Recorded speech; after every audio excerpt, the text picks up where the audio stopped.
Assalamualaikum warahmatullahi wabarakatuh. Selamat pagi. Waalaikumsalam. Bagi kita semua. Baiklah, selamat bergabung kepada para peserta webinar yang diselenggarakan oleh Fakultas Kedokteran Universitas Islam Sumatera Utara. Dengan tema kali ini adalah Sumut, Red Zone, Masalah, Tantangan, dan Solusi. Dan juga tak lupa saya ucapkan selamat bergabung kepada Bapak Ibu narasumber yang telah hadir di tengah-tengah kita saat ini, yaitu kepada Prof.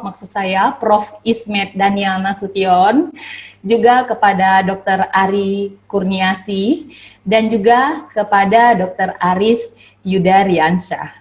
Tak lupa saya ucapkan selamat bergabung kepada Dr. Dewi Pangestuti.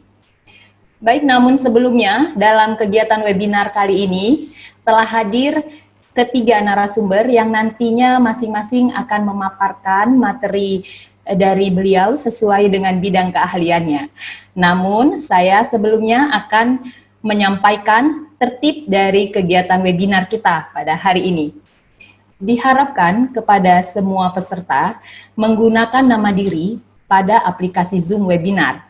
Jadi tidak menggunakan nama perangkatnya. Apabila para peserta sudah bergabung dengan menggunakan nama perangkat, mohon untuk leave sejenak dan kemudian bergabung kembali di Zoom webinar kami dengan mengetikkan nama asli Anda. Selanjutnya, peserta nantinya dapat langsung bertanya kepada narasumber yang bisa diketikkan di menu Q&A dengan format nama, kota, nama narasumber tujuan, dan pertanyaannya, di mana nantinya seluruh pertanyaan dari para peserta akan dijawab oleh para narasumber, pastinya di sesi diskusi setelah dari pemaparan ketiga materi sebelumnya. Selanjutnya, webinar FKUISU ini nantinya akan memberikan e-sertifikat kepada seluruh peserta dengan ketentuan sudah mendaftar terlebih dahulu dan mengikuti kegiatan webinar dari awal hingga akhir.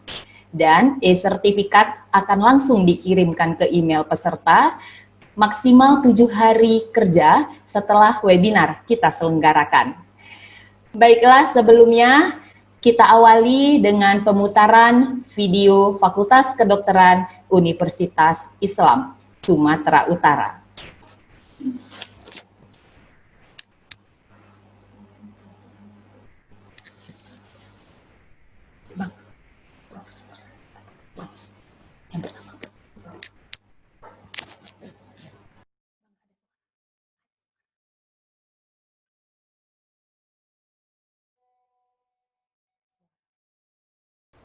Saat ini telah terakreditasi B dan memiliki 2 gedung kampus yang terletak di Jalan Sisingamangaraja nomor 2A dan Jalan STM nomor 77 Medan.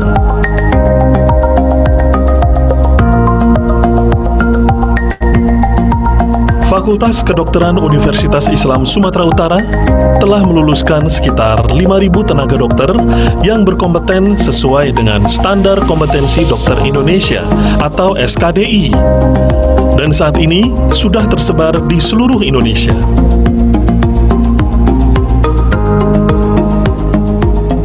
Bismillahirrahmanirrahim. Assalamualaikum warahmatullahi wabarakatuh. Alhamdulillah, sejak berdirinya Fakultas Kedokteran UISU 1 Oktober 1965 telah menghasilkan dokter lebih dari 5.000 dan telah tersebar di seluruh Indonesia. Fakultas Kedokteran saat ini telah terakreditasi B dan Fakultas Kedokteran UISU mendidik mahasiswa kedokteran yang kompeten sesuai dengan Standar Kompetensi Dokter Indonesia SKDI dan mempunyai visi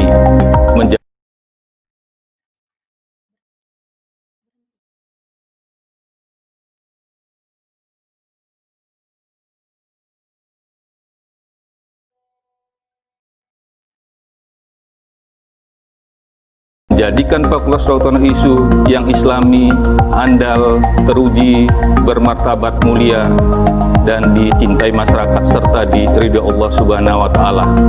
Assalamualaikum warahmatullahi wabarakatuh.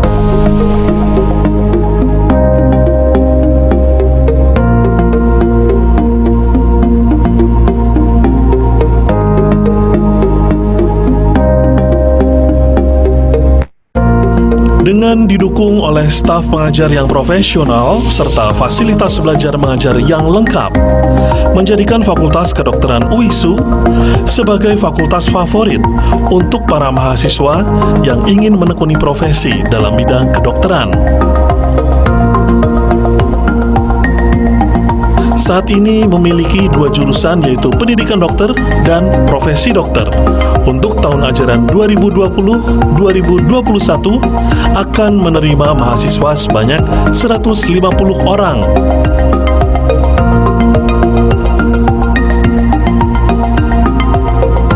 Selain gedung kampus yang megah dan asri, Fakultas Kedokteran UISU dilengkapi dengan fasilitas pendukung seperti laboratorium biomedik dasar dan laboratorium molekuler.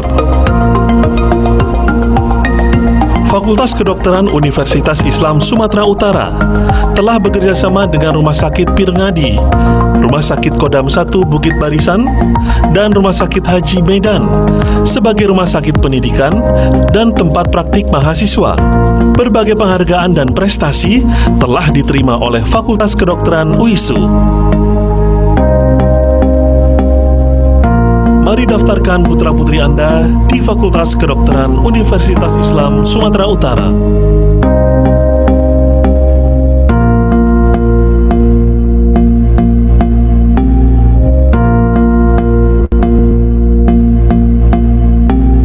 Baiklah, selesai dari pemutaran video FK WISU. Selanjutnya kita memasuki dalam kegiatan inti dari webinar kita pada hari ini, yang nantinya kegiatan ini akan dipandu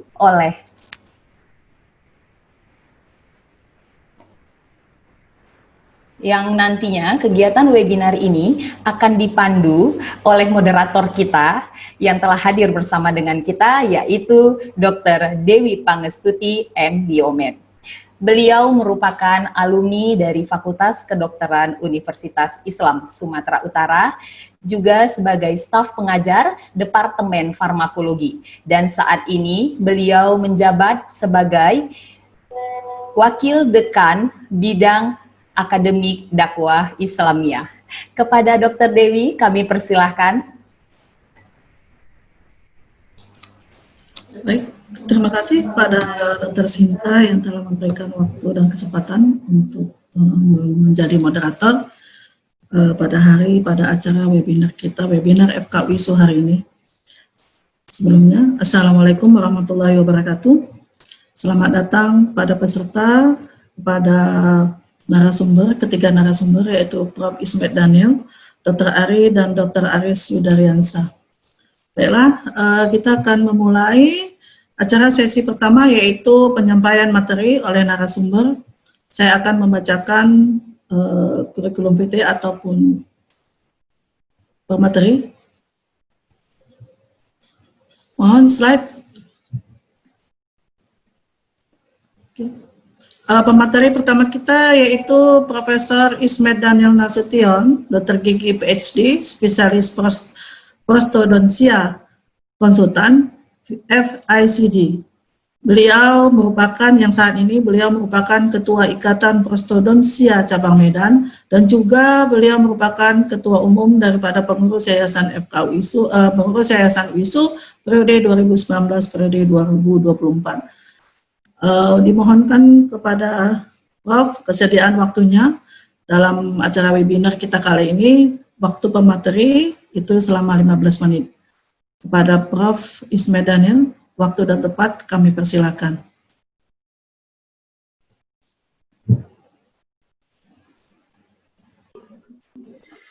Baik. Assalamualaikum warahmatullahi wabarakatuh. Waalaikumsalam warahmatullahi wabarakatuh. Alhamdulillahirabbil alamin. Wassalatu wassalamu ala asrofil anbiya'i mursalin wa ala alihi wa sahbihi ajmain. Yang kita hormati Bapak Dekan Fakultas Kedokteran Universitas Islam Sumatera Utara beserta seluruh jajarannya,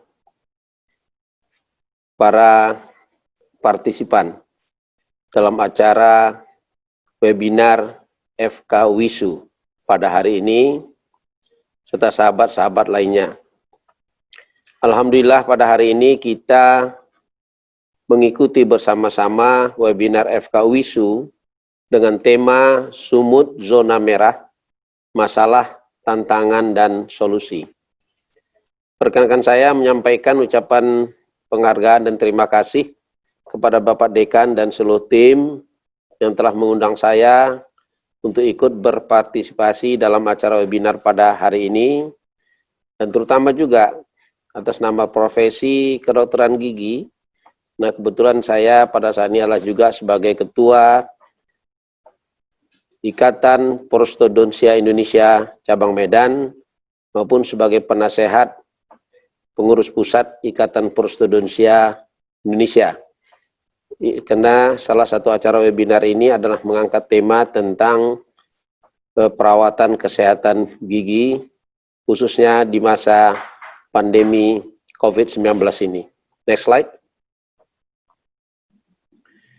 Ya, kita sama-sama sudah memaklumi bahwa dalam beberapa bulan terakhir ini kita masuk kepada satu kondisi yang disebut dengan coronavirus disease 2019 atau yang biasa sehari-hari kita pergunakan dengan istilah COVID-19. Berikut. Nah, di dalam menghadapi situasi COVID-19 ini, tentu karena ini suatu yang baru, virus yang selama ini belum kita kenal, maka berbagai reaksi timbul di masyarakat. Antara lain karena ketidakpahaman, maupun karena kita mendapatkan informasi bahwa virus ini telah mengambil korban. Karena bersifat pandemik di seluruh dunia, yang mulai dari Wuhan, sehingga sebagian masyarakat menyikapinya dengan panik. Kemudian berbagai upaya dilakukan untuk mengatasi hal tersebut, baik oleh pemerintah masing-masing negara, baik juga oleh pemerintah kita, maupun di Provinsi Sumatera Utara ini dan Kota Madya Medan, tempat kita berlokasi saat ini.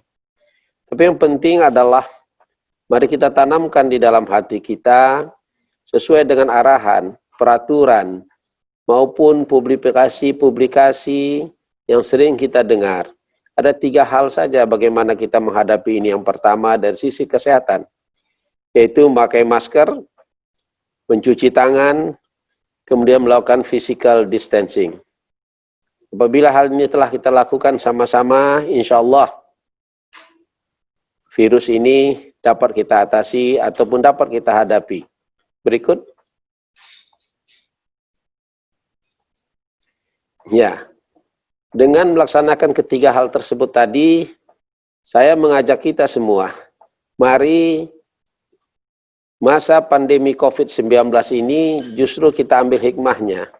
Kita lakukan sebagai suatu momentum evaluasi, baik evaluasi secara pribadi maupun evaluasi kemasyarakatan yang selama ini di dalam kegiatan kita sehari-hari. Mungkin kita kurang terkonsentrasi dengan evaluasi ini.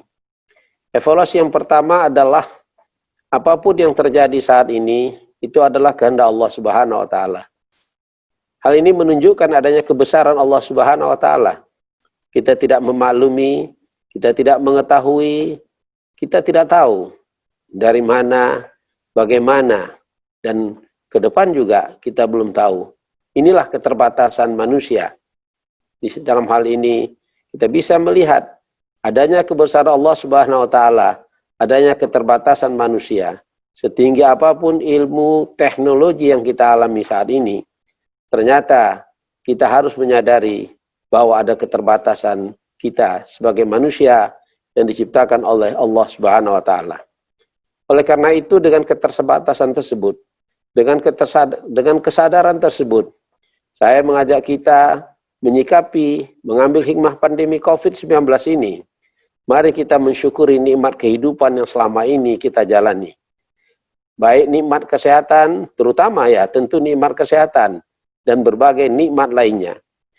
Dengan menjadikan ini sebagai momentum evaluasi, insya Allah kita secara bijaksana, berdasarkan keilmuan, berdasarkan keimanan, kita akan dapat menyusun strategi kehidupan di masa COVID-19 ini maupun untuk kehidupan berikutnya nanti. Berikut. Pada kesempatan ini, sesuai dengan diharapkan oleh tim webinar FK WISU, maka kepada saya dimintakan untuk mempresentasikan atau menyampaikan kepada kita semua bagaimana tentang dental treatment during COVID-19 pandemic ini. Atau next, dapat saya katakan bagaimana kita melakukan perawatan kesehatan gigi dan mulut di masa pandemi COVID-19 ini. Sebelum saya masuk ke sana, saya terlebih dahulu ingin menyampaikan bahwa perawatan kesehatan gigi dan mulut itu dilakukan oleh dokter gigi. Selain itu, perawatan kesehatan gigi dan mulut ini juga dilakukan oleh dokter gigi spesialis. Sebagaimana mungkin telah kita maklumi bersama, bahwa pada saat ini di 6 pusat pendidikan dokter gigi spesialis di Indonesia, yaitu 4 di Pulau Jawa, 1 di Makassar, yaitu Unhas, dan 1 di USU, yaitu FKG USU, ada 8 pendidikan dokter gigi spesialis, yaitu pertama prostodontia, ini mengenai gigi tiruan, dan maxillofacial prosthetics, kemudian konservasi gigi, bedah mulut, periodontologi, ortodonsia, ilmu kesehatan gigi anak, ilmu penyakit mulut, dan radiologi dental. Sedangkan saya adalah seorang spesialis prostodontia. Ruang lingkup kewenangan klinis daripada seorang prostodontis adalah pembuatan gigi tiruan dan maxillofacial prosthetics. Antara lain, tentang maxillofacial prosthetics ini, kami juga membuat ocular prosthesis, yaitu protesa mata maupun obturator dan feeding plate dan berbagai alat maxillofacial prostetik lainnya. Berikut. Nah, semua pekerjaan dokter gigi maupun dokter gigi spesialis itu dapat dibagi atas 3, yaitu pertama secara preventif, kuratif, dan rehabilitatif. Tindakan preventif ini dapat dilakukan baik secara pribadi di rumah oleh masing-masing, misalnya melakukan sikat gigi secara teratur. Ya. Kemudian kuratif ini dilakukan di klinik, dan rehabilitatif ini dilakukan di klinik. Tindakan preventif juga sebagiannya dilakukan di klinik. Secara umum dapat dikatakan bahwa perawatan kesehatan gigi dan mulut terutama dilakukan di ruang praktek dokter gigi. Berikut. Nah, di ruang praktek dokter gigi, di sana ada tentu saja SDM-nya ada dokter gigi dan perawat. Di sana ada pasien. Di sana ada tenaga administrasi. Dan di sana juga ada peralatan-peralatan yang menunjang ataupun yang sangat diperlukan di dalam melakukan perawatan kesehatan gigi dan mulut. Berikut. Nah, dengan adanya yang saya sampaikan tadi, semuanya itu akan di masa COVID ini akan memudahkan terjadinya kerawanan, ya, mudah terpapar. Kita lihat saja ini di sebelah kiri, ada misalnya ada pasien yang infected. Bersin, batuk, menimbulkan droplet, itu airborne sehingga bisa mengenai SDM lainnya yang ada di klinik. Yang di tengah ini saya ingin menjelaskan, umumnya pekerjaan dokter gigi di klinik bekerja di ruang mulut pasien itu menggunakan bur. Dental bur ini dengan kecepatan yang tinggi itu sampai lebih kurang 300-400 RPM ini mengeluarkan air di dalam prosesnya, karena kalau tidak ada airnya tentu perputaran bor yang begitu cepat bisa menimbulkan panas. Nah, ini terjadi di dalam rongga mulut, sehingga hal ini apabila pasien ada yang infeksi dengan virus ini, ini akan memudahkan penyebaran virus ini, di samping adanya saliva di dalam rongga mulut dan memudahkannya untuk masuk ke dalam ruangan dalam daripada nasofaring dan lain sebagainya. Begitu juga kalau kita lihat dental chair. Dental chair ini juga merupakan peralatan utama daripada para dokter gigi. Dental chair ini terdiri dari berbagai bahan yang mudah melekatnya virus COVID-19 tersebut. Jadi kalau kita melihat diagram ini, banyak hal di dalam ruang praktek, banyak hal di dalam pelaksanaan pekerjaan dokter gigi di rongga mulut yang dapat menimbulkan terjadinya, terpaparnya virus COVID-19 ini. Berikut. Next. Oleh karena itu, pada masa COVID-19 ini, Persatuan Dokter Gigi Indonesia maupun dari Kementerian Kesehatan menganjurkan bagi kita semua dalam keadaan darurat seperti ini untuk sementara agar menunda kunjungan ke praktek dokter gigi, kecuali keadaan darurat seperti ada rasa nyeri yang tidak tertahan, yang tidak dapat diatasi oleh pasien, ada pembengkakan atau inflamasi akibat adanya infeksi di dalam rongga mulut dan tidak dapat diatasi oleh pasien, atau ada perdarahan yang tidak terkontrol. Demikian juga apabila ada trauma pada gigi, pada tulang, akibat terjadi suatu kecelakaan yang dapat menimbulkan perdarahan maupun pembengkakan sehingga atau fraktur bahkan, sehingga hal ini harus segera dilakukan perawatan, dikonsultasikan ke dokter gigi maupun dokter gigi spesialis tentunya. Silakan. Next.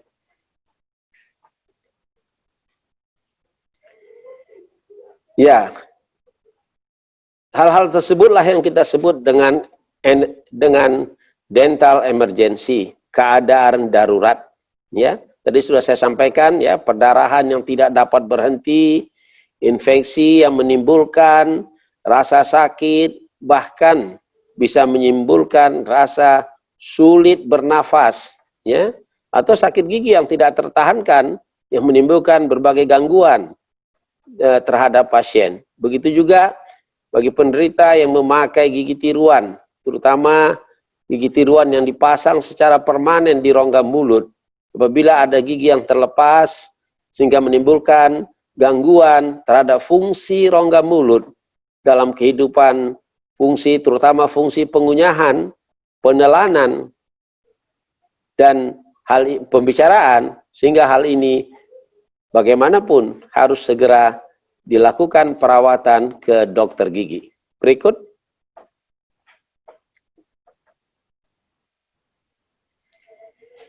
Ya, sekarang kalau kita harus ke dokter gigi, maka bagaimana tata laksana pencegahan transmisi COVID-19 di praktek dokter gigi?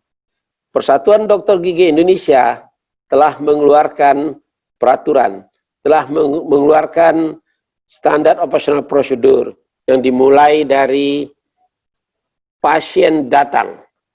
Kemudian yang kedua, bagaimana dokter gigi harus mempersiapkan segala sesuatunya di ruang praktek dan memakai APD. Yang ketiga, juga harus dilakukan cuci tangan istilahnya, ya. Kemudian pasien sebelum dilakukan perawatan harus disuruh berkumur-kumur lebih dahulu, kemudian dilakukanlah pemeriksaan yang berikutnya. Ini yang sangat penting. Yang kelima, yaitu anamnesa terhadap COVID-19. Kita bisa bertanya kepada pasien, antara lain mengukur suhu tubuh, ya, adanya keluhan-keluhan sebagaimana yang kita ketahui belakangan ini, bahwa ada tanda-tanda klinis daripada seorang yang menderita COVID-19. Tetapi belakangan ini timbul permasalahan, karena ada yang disebut dengan orang tanpa gejala. Nah, oleh karena itu, siapapun pasiennya, maka tata laksana pencegahan ini harus dilakukan oleh para dokter gigi, dan diharapkan masyarakat yang berobat ke dokter gigi juga diharapkan dengan sangat mematuhi tata laksana ini yang di-guide atau yang dibimbing atau yang diinstruksikan oleh petugas-petugas kesehatan, baik perawat maupun dokter gigi, sebelum melakukan praktek di ruang praktek dokter gigi. Berikut. Ya, ini salah satu penampilan yang saya sampaikan, bagaimana kita melakukan pengukuran terhadap suhu tubuh yang besar 37, yang di bawahnya, sehingga mana yang bisa dilanjutkan perawatan, mana yang harus ditunda dulu, sehingga dengan demikian, ini salah satu upaya kita untuk melakukan pencegahan terpaparnya orang-orang atau kita semua yang berada di ruang praktek dokter gigi. Berikut. Nah, ini hanya satu gambaran tentang tata laksana ruang praktek dokter gigi, ya. Bisa terlihat berbagai alat-alat dental chair dan perangkatnya yang begitu banyak, ya, yang harus dihindari, harus dilakukan desinfeksi dulu. Kemudian pasien yang akan duduk di dental chair, kemudian dentis juga harus memakai APD sesuai dengan ketentuan yang berlaku oleh pemerintah maupun oleh tim COVID, dan PDGI tentu sudah membuat aturan-aturan ini. Berikut. Nah, ini adalah satu gambaran saja bagaimana satu persiapan dental unit dilakukan, ya. Jadi sebelum dilakukan praktek, sebelum pasien masuk, maka dental unit harus ditutup, ya. Setelah didesinfeksi, sehingga ini diharapkan salah satu upaya untuk mencegah virus COVID-19 itu atau terpaparnya setiap orang yang berada atau terlibat di dalam satu proses perawatan dilakukan di klinik dokter gigi. Berikut.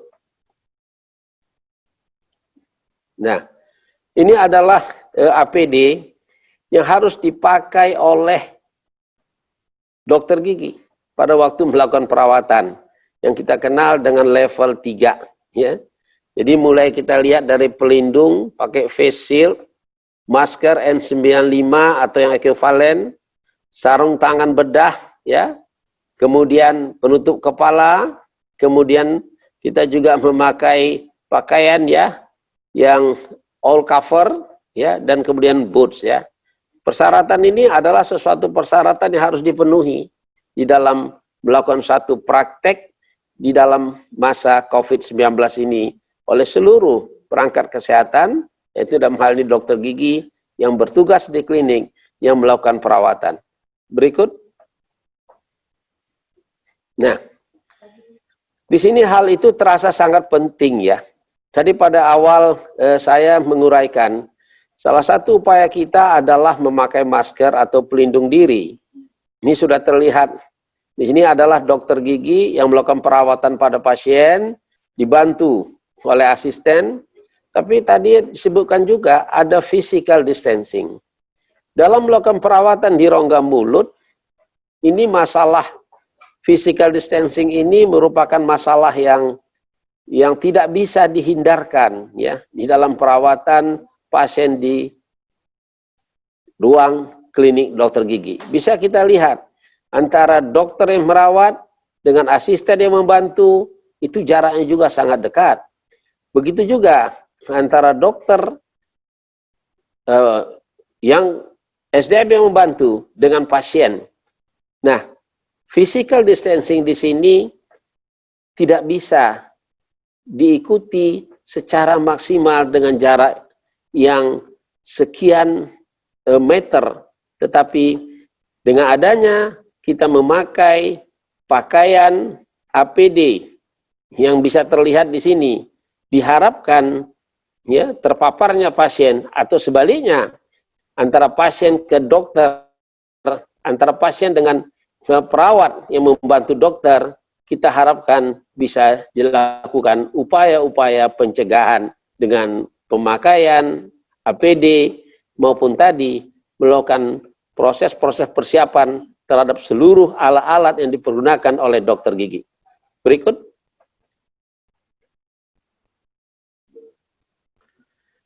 Akhirnya, pada kesempatan ini, secara sederhana, apapun yang kita alami pada saat ini, marilah kita sikapi dengan penuh bijaksana. Ya. Jadi kita tidak usah panik. Ya.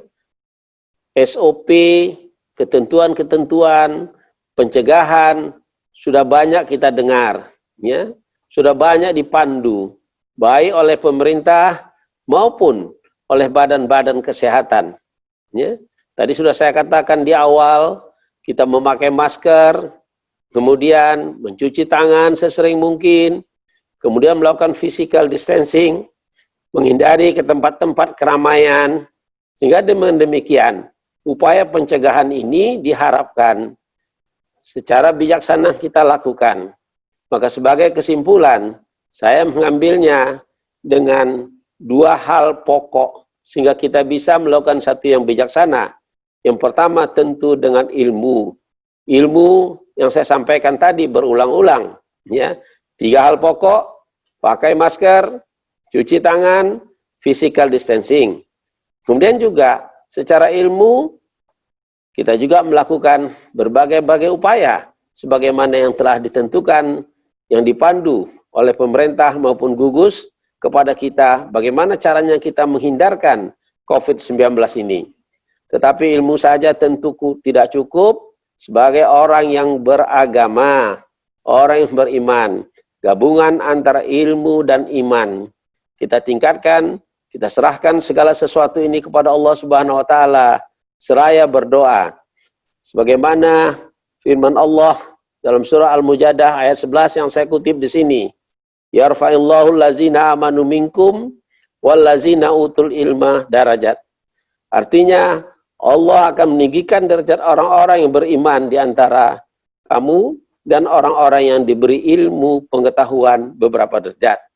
Jadi pemahaman segala sesuatu yang berhubungan dengan COVID-19 terus kita ikuti, terus kita tingkatkan, terus kita laksanakan secara prinsip-prinsip keilmuan. Namun kita jangan lupa, sebagaimana pada awal tadi, dengan kejadian ini kita hadapi dengan penuh keimanan. Kita berserah diri kepada Allah Subhanahu wa taala. Kita berdoa kepada Allah Subhanahu wa taala. Insya Allah kita semua akan dapat terhindar dari COVID-19 ini. Demikian yang dapat saya sampaikan di dalam acara webinar ini. Insya Allah memberi manfaat kepada kita semua. Wabillahi taufiq wal hidayah. Wassalamualaikum warahmatullahi wabarakatuh. Terima kasih, saya kembalikan ke moderator. Baik, terima kasih.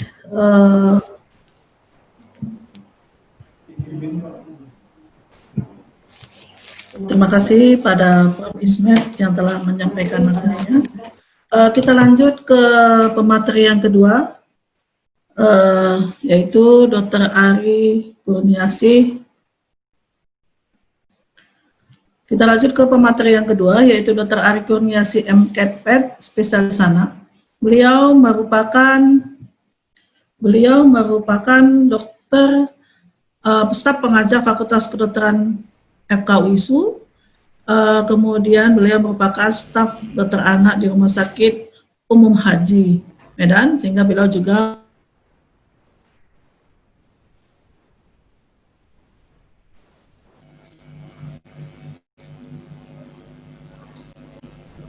silakan tepat waktu. Sebelumnya saya sampaikan kepada para peserta webinar dapat memberikan pertanyaan dengan mengklik Q&A dengan menyebutkan nama, kota, dan juga nama narsum yang ditujukan pertanyaannya. Baiklah, kami persilakan Dr. Ari Kurniasih. Terima kasih. Assalamualaikum warahmatullahi wabarakatuh. Baiklah, kali ini saya akan membawakan materi tentang waspada COVID-19 pada anak. Kalau tadi Prof. Ismet sudah memaparkan bagaimana di era pandemi ini dokter gigi berpraktek. Nah, nanti pada materi saya ini saya akan memaparkan juga bagaimana mengenai kondisi ini dan bagaimana kita menyikapi tantangan-tantangan ke depannya. Baik, terima kasih sebagai pendahuluan.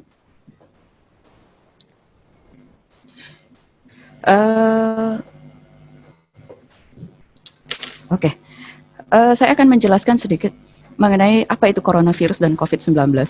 Sebagaimana kita ketahui bahwa coronavirus itu adalah merupakan suatu keluarga besar virus yang menyebabkan penyakit pada manusia dan hewan dan dapat menyebabkan penyakit infeksi saluran pernafasan di mana gejalanya bisa dimulai dari flu yang biasa hingga penyakit yang serius. Nah, coronavirus jenis baru yang ditemukan pada manusia sejak kejadian luar biasa muncul di Wuhan, China pada akhir tahun 2019. Nah, kemudian diberi nama dengan Severe Acute Respiratory Syndrome Coronavirus 2 atau SARS-CoV-2 dan menyebabkan penyakit Coronavirus Disease 2019 atau COVID-19. Virus corona ini menyerang sistem pernafasan dan bisa memicu banyak gejala. Bisa mulai dari batuk, pilek, demam, hingga pneumonia akut. Risiko fatal bisa terjadi bila menginfeksi orang dengan sistem kekebalan tubuh yang lemah.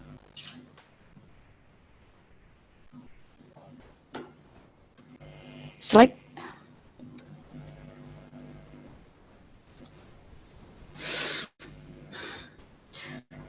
Perbedaan coronavirus yang sekarang dengan coronavirus yang sebelumnya adalah potensi pada penyebaran.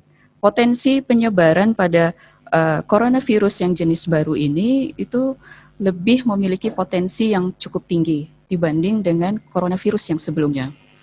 Sebagaimana kita ketahui bahwa penyebaran dari virus corona ini adalah berasal dari droplet atau tetesan air yang mengandung virus corona yang berasal dari pasien yang menderita COVID-19 terpercik pada saat pasien mungkin pada saat berbicara, pada saat bersin, batuk, tertawa, dan kemudian droplet tersebut menempel pada permukaan-permukaan seperti meja atau benda-benda lain di sekitarnya, atau bisa juga terhirup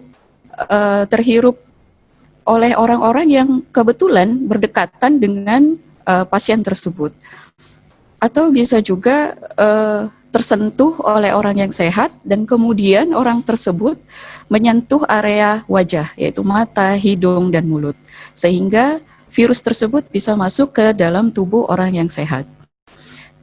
Muncul gejala yang paling umum itu adalah berupa seperti demam, kelelahan, batuk kering, hidung tersumbat, pilek, sakit tenggorokan, dan bahkan bisa kalau untuk anak adalah diare. Nah, beberapa orang terinfeksi tidak menunjukkan gejala apapun dan tidak merasa tidak enak badan. Dan kebanyakan 80% dari kasus pulih dari penyakit tanpa perlu perawatan khusus. Slide. Oke. Nah, saya mau membedakan apa itu ODP, PDP. Mungkin kita sudah sering mendengar istilah ODP, PDP. ODP orang dalam pemantauan, PDP adalah pasien dalam pengawasan. Nah, orang dalam pemantauan dengan PDP itu samanya adalah gejala demamnya, yaitu lebih dari sama dengan 38 derajat, dengan ada riwayat demam atau ISPA. ISPA ini adalah infeksi saluran pernafasan akut. Gejalanya itu seperti demam, batuk, ya. Dan kalau pada PDP biasanya juga dijumpai ada gejala sesak, bisa berupa pneumonia ringan hingga berat. Nah, sama-sama memiliki riwayat perjalanan ke negara yang terjangkit atau wilayah yang memang sudah area yang terjangkit COVID-19. Dan pada PDP, pasien tersebut kontak dengan orang yang terkonfirmasi positif COVID-19 dalam 14 hari terakhir. Slide. Nah, ada lagi istilah baru yaitu OTG, orang tanpa gejala. Artinya mereka tidak bergejala dan memiliki resiko tertular dari orang yang terkonfirmasi positif COVID-19, tapi memiliki kontak yang erat. Nah, pasien anak yang ini adalah foto saya pada saat saya bertugas menjadi relawan di Rumah Sakit GL Tobing, di mana pasien anak kebanyakan itu tidak memiliki gejala, tetapi memiliki hasil pemeriksaan swab yang positif, yang memiliki kontak erat dengan pasien yang orang tuanya adalah positif dari pemeriksaan PCR. Slide. Oke, kalau kita lihat data nasional, untuk usia 0 sampai dengan 5 tahun. Yang positif itu ada sekitar 2,3%. Dan untuk yang berusia 6 sampai dengan 17 tahun, yaitu masih di area anak, itu ada sekitar 5,6%. Nah, itu yang positif. Bagaimana dengan yang meninggal? Yang meninggal ternyata di Indonesia ada, yaitu ada pada usia 0 sampai dengan 5 tahun sekitar 1%. Dan pada usia 6 sampai 17 tahun itu ada sekitar 0,6%. Di awal-awal kita mengetahui adanya virus corona ini, dilaporkan bahwa dari masing-masing negara itu ternyata angka kejadian COVID pada anak itu hampir sangat kecil sekali dan hampir di beberapa negara tidak ada yang meninggal. Nah, ini berbeda dengan negara kita, berbeda dengan negara Indonesia. Ternyata yang meninggal cukup tinggi untuk di usia anak.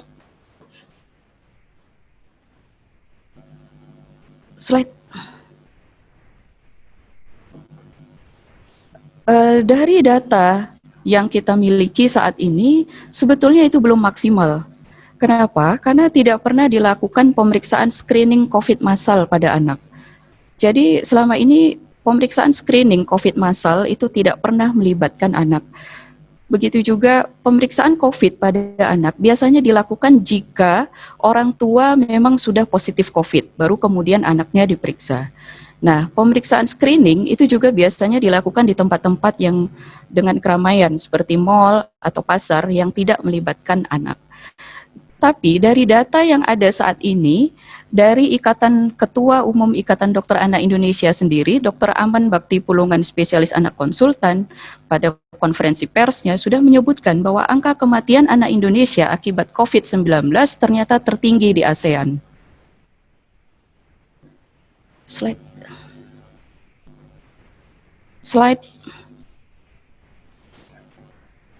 Oke, kalau kita lihat data dari negara Cina sendiri itu terkonfirmasi COVID-19 ada sekitar 2% anak. Dari Italia itu ada sekitar 1,2% dan tidak ada kasus yang meninggal. Nah, kalau di Amerika Serikat sendiri itu ada sekitar 5% dan kurang dari 1% yang membutuhkan rawat inap. Bagaimana dengan Indonesia? Pertanggal 15 Juni 2020 ternyata pasien COVID-19 anak yang berusia 0 sampai 17 tahun positif ada 7,8% dan yang meninggal ada 1,3%. Dan inilah yang menjadi dasar pertimbangan dari Ikatan Dokter Anak Indonesia sendiri untuk bermohon pada new normal sekolah sebaiknya tidak dibuka. Karena kemungkinan seandainya sekolah dibuka akan ada sekitar 1 juta anak yang mati karena herd immunity tanpa vaksin seperti saat ini. Slide. Oke. Gambaran epidemiologi dan klinis dari pasien anak ini. Dari household contact itu artinya anak-anak yang positif COVID-19 ini ternyata memiliki kontak erat terkonfirmasi itu dari orang-orang yang berada dalam satu kediaman, yaitu sekitar 75%. Nah, dari anak-anak yang COVID-19 ini, ternyata ada yang tanpa gejala atau asimptomatik itu sekitar 26%. Terbanyak gejala yang muncul adalah 59% yaitu demam. Berikut ada juga gejala batuk sekitar 46%, dan ternyata ada juga gejala saluran cerna seperti diare, mual, muntah, itu sebanyak 12%. Oke, slide. Kalau kita bicara mengenai gejala klinis pada anak itu berbeda dari dewasa. Kalau pada dewasa, gejala pernafasan itu dominan, tetapi pada anak, gejala pernafasan tidak dominan dan dapat menyebabkan peradangan di berbagai organ, seperti di saluran cerna. Kalau kita bicara mengenai kondisi-kondisi kelompok yang kritis atau kematian pada pasien COVID-19, maka kita bicara adanya suatu penyakit penyerta atau komorbid yang memperberat COVID-19. Kalau pada kelompok dewasa, data-data penyakit penyerta yang cukup tinggi itu adalah hipertensi, keganasan, diabetes, penyakit kardiovaskuler, dan penyakit pernafasan. Pada anak, hal-hal seperti ini bisa terjadi, tetapi porsinya lebih sedikit. Oke, slide. Lantas kenapa pada negara Indonesia sendiri angka COVID-19 anak itu cukup tinggi dan angka kematiannya juga tinggi. Kalau kita bicara sebelum masa era pandemi COVID-19, penyebab kematian bayi dan balita di Indonesia cukup tinggi, itu disumbangkan dari penyakit diare, pneumonia, necrotizing enterocolitis, meningitis, demam berdarah, campak, TB, ya, tuberkulosis, malaria, leukemia, dan lain-lain. Nah, hal-hal ini masih cukup banyak pada anak-anak Indonesia, dan penyakit-penyakit ini dikhawatirkan inilah yang menjadi penyakit penyerta pada pasien COVID-19 anak. Oke, slide. Kalau kita lihat data, ini sebelum era pandemi COVID-19 dari laporan Global Hunger Index 2018, bahwa untuk indeks kelaparan, Indonesia menempati urutan peringkat ke-73. Dan dari data riset kesehatan dasar tahun 2018, ternyata anak-anak Indonesia itu menderita malnutrisi, sudah dalam kondisi gawat malnutrisi, yaitu 3 dari 5 anak Indonesia itu menderita malnutrisi. Nah, kita khawatir ke depannya bahwa morbiditas dan mortalitas COVID-19 pada anak di Indonesia itu cukup tinggi disumbangkan dari kondisi gizi buruk. Karena gizi buruk meningkatkan risiko anak untuk meninggal.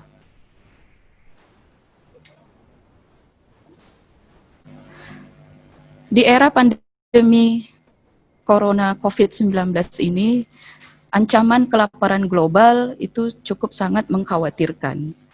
Dan angka gizi buruk malnutrisi pada anak sebelum pandemi ini sudah cukup tinggi. Dengan adanya ancaman kelaparan global ini, itu akan menyumbangkan yang kita khawatirkan, yang tadinya menderita gizi kurang, itu pada akhirnya kita khawatirkan bisa menjadi gizi buruk. Slide. Ada hal lain lagi yang cukup sangat mengkhawatirkan di era pandemi COVID-19 ini. Di era pandemi COVID-19 ini, karena memang kita menganjurkan untuk social distancing, untuk tidak membawa anak keluar rumah jika tidak ada kebutuhan yang mendesak, maka kebanyakan orang tua itu sangat khawatir jika membawa anaknya, bayi dan anaknya ke pusat layanan kesehatan. Bahkan untuk imunisasi pun orang tua sangat khawatir sekali. Dan ternyata sudah didata dalam waktu kurun 2 bulan terakhir bahwa angka kunjungan imunisasi benar-benar cukup sangat rendah sekali. Sementara pada masa sebelum era pandemi COVID-19 pun angka cakupan imunisasi itu masih belum baik. Artinya masih banyak anak-anak Indonesia yang belum diimunisasi. Nah, apa yang kita khawatirkan? Yang kita khawatirkan adalah terjadi double outbreak. Double outbreak, selain pandemi COVID-19 yang kita hadapi, kita juga akan menghadapi outbreak dari penyakit-penyakit langka lainnya yang kemarin-kemarin itu sudah dapat diatasi, tetapi karena angka cakupan imunisasi semakin menurun, justru penyakit-penyakit seperti difteri, polio, cacar air, measles atau campak itu akan muncul kembali dan kita akan menghadapi double outbreak. Tapi mudah-mudahan hal itu tidak terjadi. Slide. Tahun 2019 sendiri itu cakupan imunisasi cukup rendah, yaitu sekitar 60 sampai dengan 70%. Artinya di sini imunisasi belum lengkap. Ini sebelum terjadinya pandemi COVID-19 di Indonesia. Cakupan imunisasi makin rendah, sehingga nanti bahaya rutin penyakit yang dapat dicegah dengan imunisasi akan muncul. Awas, nanti bisa terjadi double outbreak dengan wabah-wabah penyakit yang dapat dicegah dengan imunisasi ini. Hal ini terjadi karena terjadinya larangan atau pembatasan keluar rumah, social atau physical distancing, dan orang tua yang ragu atau takut anaknya dibawa ke pusat layanan kesehatan.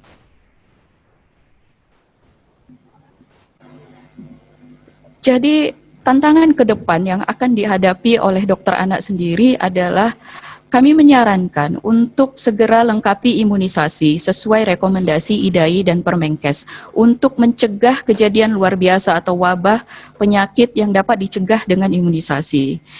Yang kita prioritaskan adalah anak-anak yang berusia 0 sampai dengan 18 bulan. Jadi jangan sampai ditunda. Slide. Ada beberapa cara, kalau kemarin di awal-awal pandemi, semua pusat layanan kesehatan masih beradaptasi dengan semua kondisi yang harus berubah. Nah, pada saat sekarang sudah mulai beradaptasi dengan kondisi tersebut dan layanan imunisasi tetap harus dilaksanakan sehingga muncul banyak kreativitas dari masing-masing tempat layanan kesehatan untuk bisa mengatur agar anak-anak yang datang untuk imunisasi itu tidak sampai tertular coronavirus ini. Bagaimana? Dilengkapi pada ruang periksa maupun di ruang tunggu itu tempat duduk yang berjarak paling tidak minimal 1 meter. Kemudian pada ruang pemeriksaan itu diberi penyekat gelas atau plastik itu di ruang registrasi dan di ruang tunggu. Disediakan selalu tempat cuci tangan pakai sabun dan air mengalir atau desinfektan. Dipisahkan antara ruang tunggu untuk anak yang sakit dengan ruang tunggu anak yang sehat. Jadi ruang tunggu anak yang sehat hanya untuk pasien-pasien yang imunisasi saja. Ini adalah jenis beberapa tempat layanan kesehatan, contohnya ya. Jadi bisa kita gunakan juga di ruangan yang berventilasi terbuka. Dengan jarak tempat duduk lebih kurang 1 meter ya, minimal 1 meter, dan kemudian tenaga kesehatan supaya tidak menularkan ataupun tidak tertular virus corona ini dilengkapilah dengan pelengkap seperti masker surgical, face shield, gaun khusus, sarung tangan, seperti yang ada di gambar pada slide presentasi ini. Slide. Ini juga contoh foto pelayanan imunisasi di Puskesmas Lumajang, Jawa Timur. Kita lihat nih ibu-ibunya membawa bayi mereka, anak mereka dengan berjarak tempat duduknya, kemudian si ibu harus menggunakan masker, dan kemudian ada lagi drive-thru immunization. Drive-thru immunization ini biasanya sudah dilakukan di beberapa rumah sakit besar.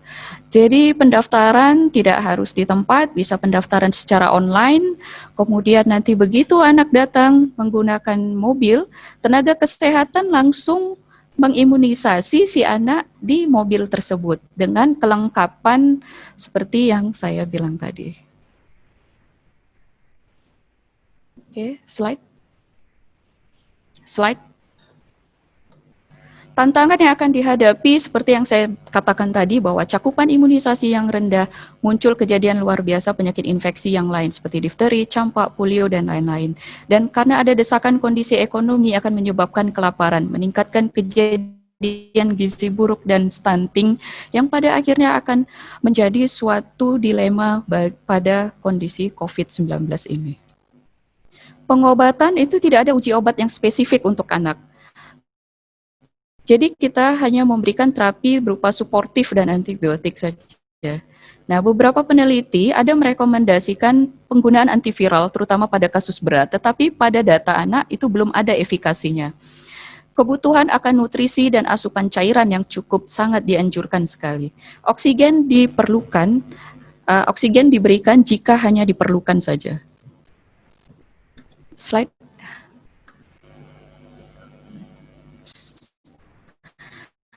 Anjuran Ikatan Dokter Anak Indonesia mengenai aktivitas anak di luar rumah. Jadi anak-anak sudah tetap berada di rumah saja, itu pencegahan yang paling baik. Karena anak-anak itu sangat sulit untuk bisa kita ajarkan menggunakan masker, cuci tangan, menggunakan hand sanitizer, dan semuanya. Anak-anak itu masih sulit, terutama anak yang di bawah 2 tahun. Jadi pencegahan yang paling penting untuk anak adalah untuk tetap berada di rumah. Dan untuk setiap orang yang kembali dari aktivitas di luar rumah, wajib melepas dan membersihkan semua pakaian serta perangkat yang digunakan atau dibawa, kemudian mandi, keramas sampai bersih sebelum kontak dengan anaknya. Ingat, jangan membawa anak ke tempat umum seperti taman, pusat rekreasi, pusat perbelanjaan, atau berkumpul di tempat dengan kerumunan. Penggunaan masker, face shield, dan alat pelindung diri lainnya tidak serta-merta mencegah infeksi COVID-19. Perlindungan terbaik saat ini adalah mencegah pajanan infeksi dengan tetap berada di rumah. Slide. Oke. Seperti saya bilang tadi, pencegahan kegiatan publik ditiadakan. Tidak membawa anak ke fasilitas umum. Tidak membawa anak ke klinik atau rumah sakit kecuali mendesak. Ingat, imunisasi tetap harus dilaksanakan, terutama pada anak yang di bawah umur 18 bulan. Tidak membawa anak ke acara yang mengumpulkan orang banyak. Tindakan meliburkan sekolah selanjutnya ditentukan berdasarkan perkembangan selanjutnya. Kemudian menerapkan perilaku hidup bersih dan sehat. Slide. Jaga diri dan keluarga dari virus corona COVID-19 dengan cuci tangan menggunakan sabun, tidak memegang area wajah, hidung, mulut, mata ketika tangan tidak bersih. Jaga jarak dengan orang lain minimal 1 meter. Menggunakan masker, baik dalam kondisi sehat maupun dalam kondisi tidak sehat. Dalam hal menggunakan masker, yang perlu saya ingatkan, ketika kita ingin menggunakan masker, ingat selalu kita harus cuci tangan terlebih dahulu dengan sabun atau menggunakan hand sanitizer, baru kemudian kita menggunakan masker. Dan sangat diperlukan sekali adalah untuk berusaha tetap di rumah dan hanya keluar apabila sangat diperlukan. Oke, slide.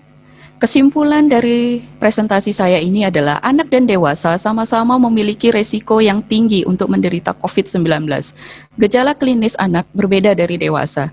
Penyakit komorbiditas pada anak berbeda dengan dewasa. Tantangan ke depan dari pandemi ini adalah semakin menurunnya angka cakupan imunisasi dan semakin meningkatnya angka gizi buruk pada anak akan membuat kondisi pandemi ini semakin rumit. Pencegahan yang terbaik adalah dengan tetap berada di rumah, rajin cuci tangan dengan sabun, menggunakan masker, dan menjaga jarak. Imunisasi membantu meningkatkan kekebalan tubuh anak dan menghindarkannya dari penyakit infeksi lainnya. Slide. Lindungi anak kita, lindungi anak-anak sebagai generasi penerus bangsa. Bangsa yang besar adalah bangsa yang mampu melindungi anak melewati pandemi ini. Terima kasih. Sekian slide presentasi dari saya. Wassalamualaikum warahmatullahi wabarakatuh. Waalaikumsalam warahmatullahi wabarakatuh. Terima kasih pada Dr. Ari Kurniasi yang telah menyampaikan materi keduanya. Kita lanjutkan ke pemateri ketiga, yaitu Dr. Aris Sudariansa. Silakan slide.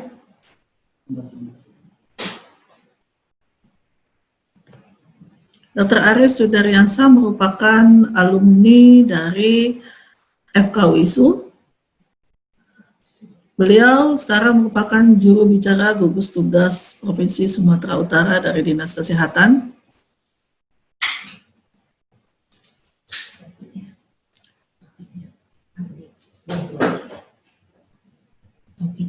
Oke, Dr. Aris Sudariansa akan memberikan materi dengan topik update terkini COVID-19 di Sumatera Utara. Baiklah, kami persilakan Dr. Aris Sudariansa untuk memberikan materinya. Tempat dan waktu kami persilakan kepada Dr. Aris Sudariansa.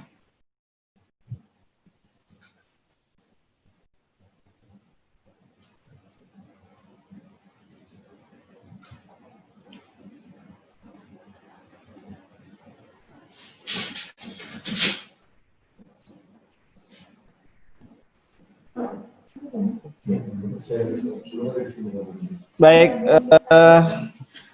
terima kasih Dr. Dewi Pangastuti. Ya, Selamat pagi, salam sehat, salam sejahtera bagi kita semua.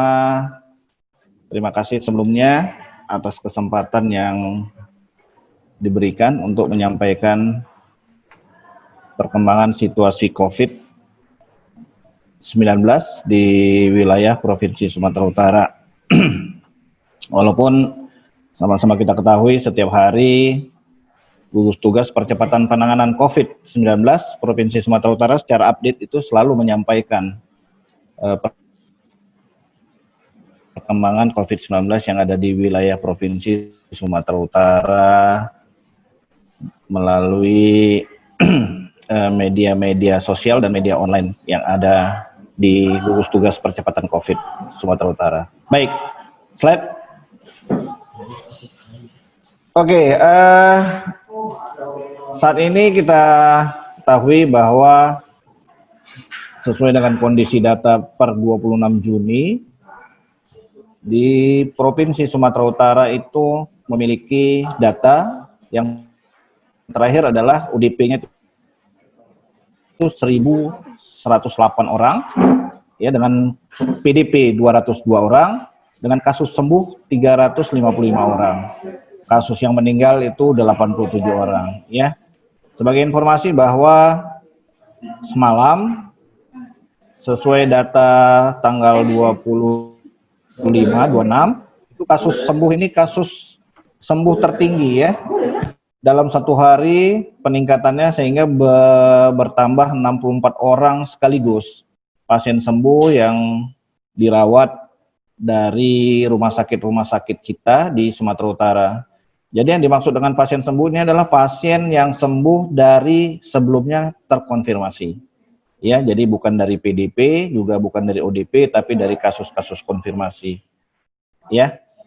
Nah, saat ini pasien yang dalam perawatan itu secara statistik itu berjumlah 67,74% pasien yang dirawat. Pasien yang sembuh 25,91% dan pasien yang meninggal itu 6,35%. Jadi untuk angka kasus pasien sembuh ini masih di atas rata-rata angka nasional. Baik, selanjutnya kami sampaikan bahwa dari 33 kabupaten kota yang ada di Provinsi Sumatera Utara, saat ini wilayah yang masih green, masih hijau, masih terbebas dari kasus COVID-19 yang sebelumnya disampaikan oleh GTPP Pusat itu 15 kabupaten kota.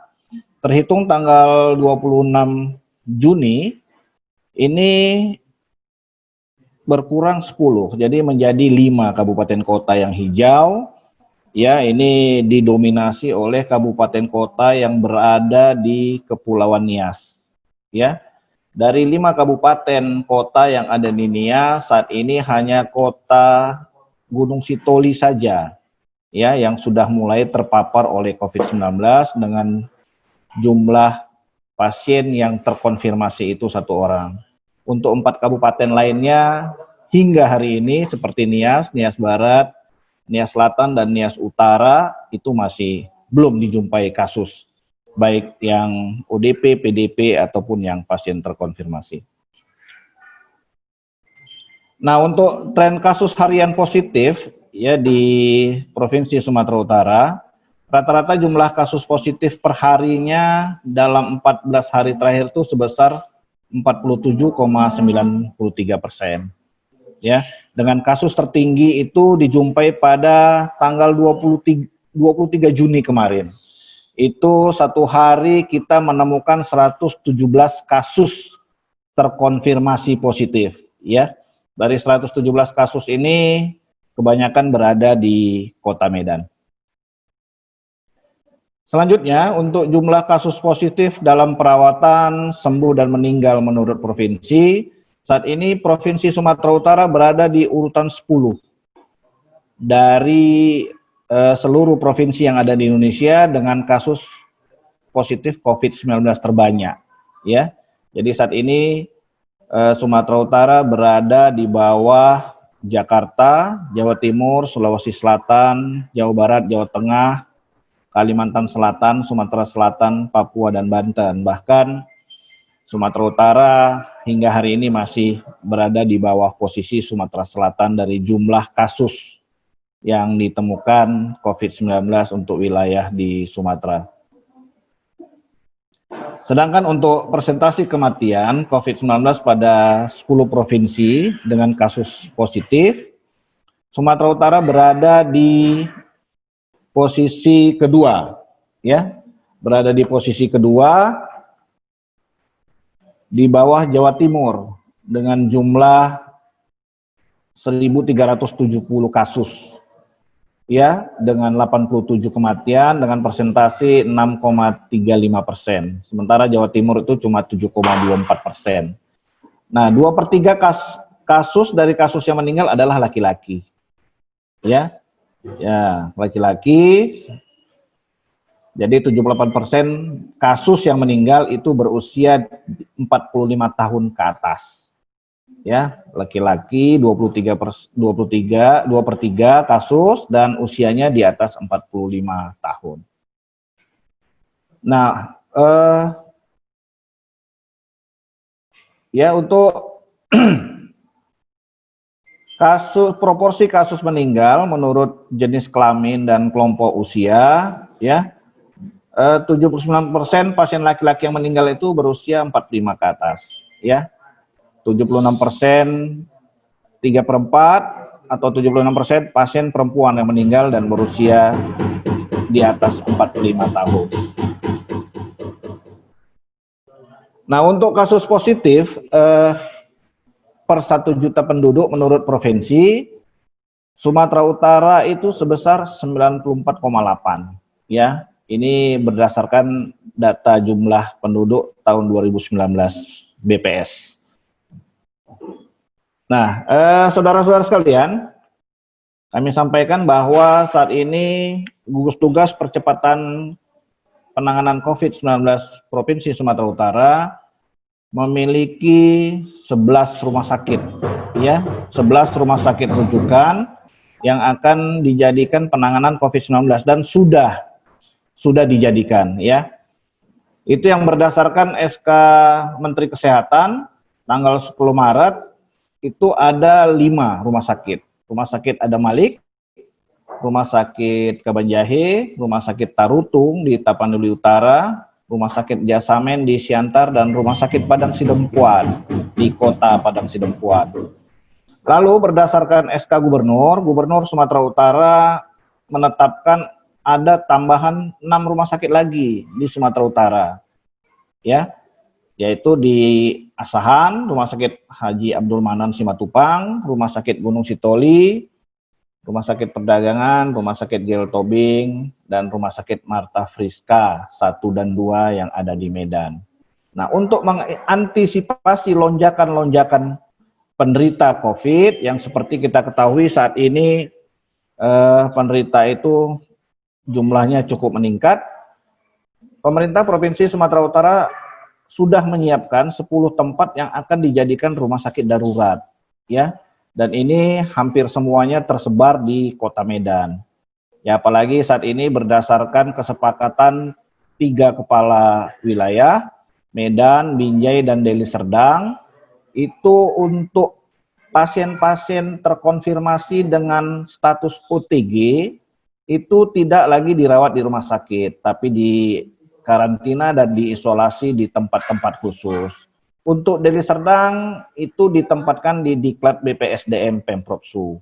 Sedangkan untuk Kota Binjai, para OTG ini dirawat di LPMP, di karantina di Gedung Lembaga Penjamin Mutu Pendidikan di Sunggal. Sedangkan untuk di Kota Medan, itu ditempatkan di Gedung P4TK, Pusat Pengembangan dan Pemberdayaan Pendidik dan Tenaga Kependidikan di Kota Medan juga. Sehingga dengan harapan ke-11 rumah sakit rujukan yang ada di seluruh Provinsi Sumatera Utara ini hanya merawat pasien-pasien yang dengan gejala-gejala.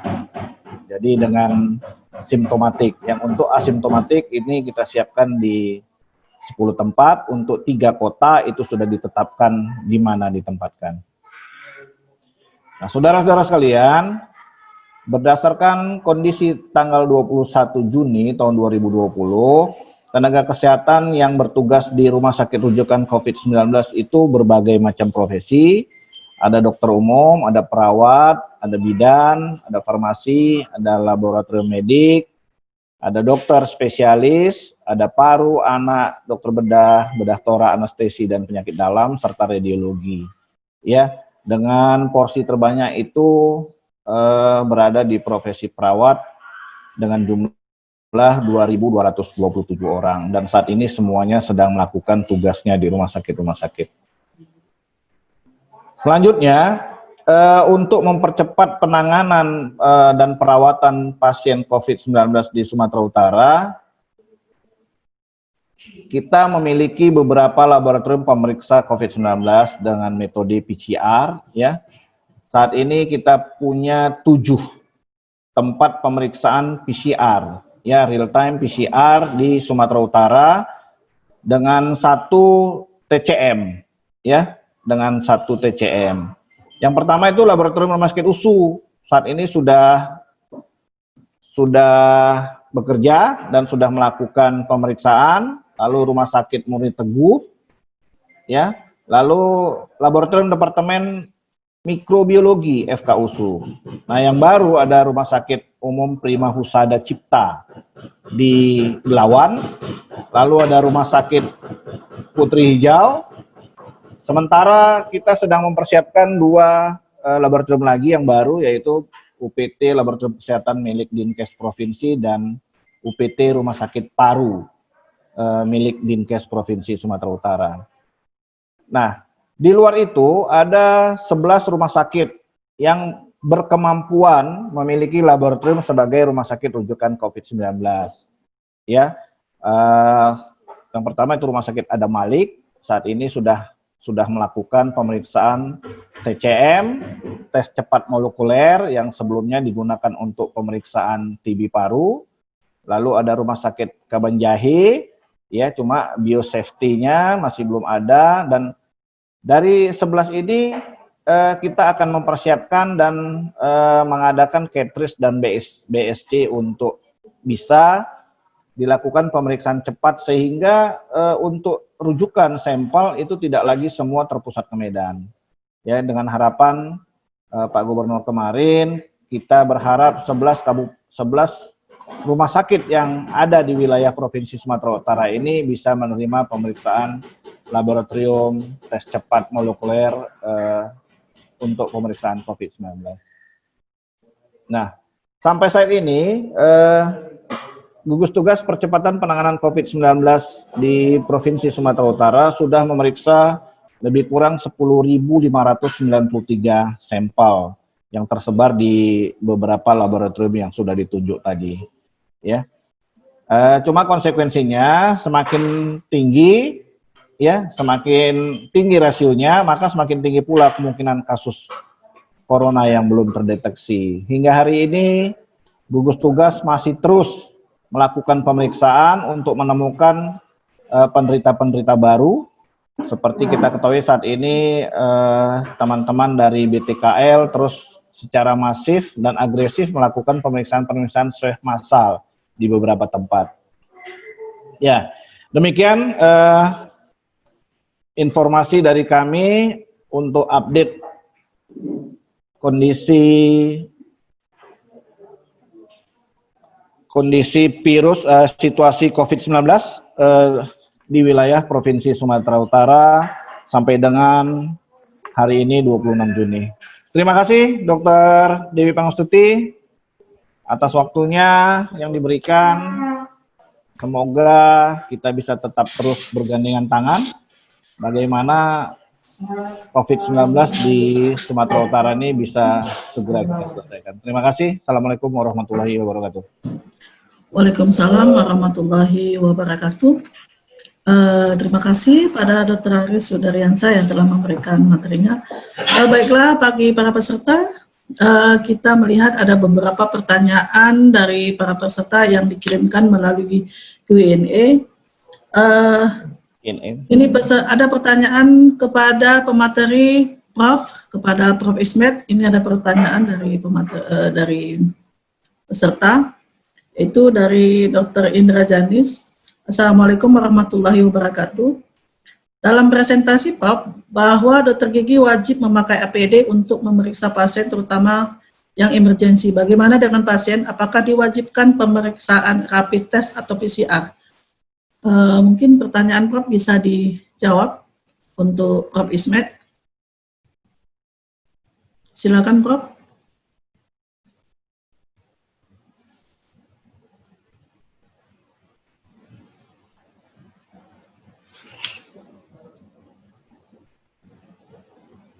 Maaf ya, terima kasih atas pertanyaannya.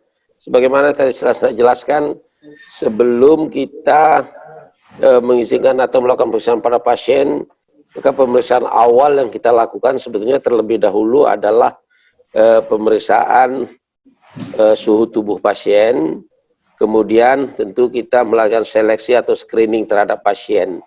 Namun memang pada belakangan ini ada pasien sebagaimana dijelaskan tadi yang disebut dengan OTG, ya, yang tanpa gejala. Maka untuk ini tentu kita sangat mengharapkan untuk proses pencegahan yang lebih baik, ya, kita lakukan tentu rapid test terlebih dahulu minimal, dan kemudian kita lakukan pencegahan. Yang terbaiknya tentu pada pasien-pasien akan melakukan perawatan di klinik, ya kita lakukan PCR juga. Itu tentu adalah satu tindakan yang pencegahan yang sangat baik untuk semua pihak. Terima kasih. Terima kasih Prof atas jawaban singkatnya. Ini ada lagi pertanyaan dari Q&A kepada Dr. Aris Yudariansa. Ada dua pertanyaan Dr. Aris, yaitu dari Dr. Alam Salukito dan ada dari Saudara Andre Faharis Perdanara. Mungkin yang saya bacakan dulu yang dari Andre Faharis Perdanara berasal dari Universitas Indonesia. Pertanyaannya, beliau mempertanyakan berapakah angka reproduktif efektif RT COVID-19 di Sumatera Utara per hari ini? Apakah dengan parameter nilai RT tersebut, new normal sudah bisa diterapkan di Sumatera Utara? Mungkin Dr. Aris Yudariansa bisa memberikan tanggapan terhadap pertanyaan dari Saudara Andre Faharis Perdana Harahap. Silakan Dr. Aris. Oke, baik, terima kasih Andre. Ini Andre ini keponakan saya nih, Dr. Dewi. Oke, jadi untuk Sumatera Utara saat ini RT-nya 1,7 Andre. Ya, jadi satu orang itu bisa menginfeksi 7 ya orang yang ada di sebelahnya. Memang terus terang untuk menghadapi new normal kriteria ini belum masuk.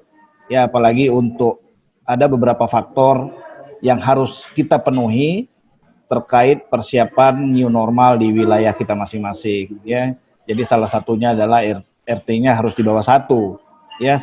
Sementara kita di Sumatera Utara ini masih 1,7 nih, ya. Jadi marilah kita sama-sama berdoa lah, ya, agar untuk Juli nanti RT kita bisa cepat turun dan hal-hal lain yang menjadi persyaratan new normal itu segera kita dapatkan, ya. Untuk itu mungkin menjadi tugas kita semua, bukan hanya kita tugas tenaga medis, tapi juga tugas masyarakat, ya, tokoh-tokoh agama, tokoh masyarakat bisa mengedukasi, ya, masyarakat kita agar persyaratan untuk kita hidup new normal ini bisa segera kita dapatkan.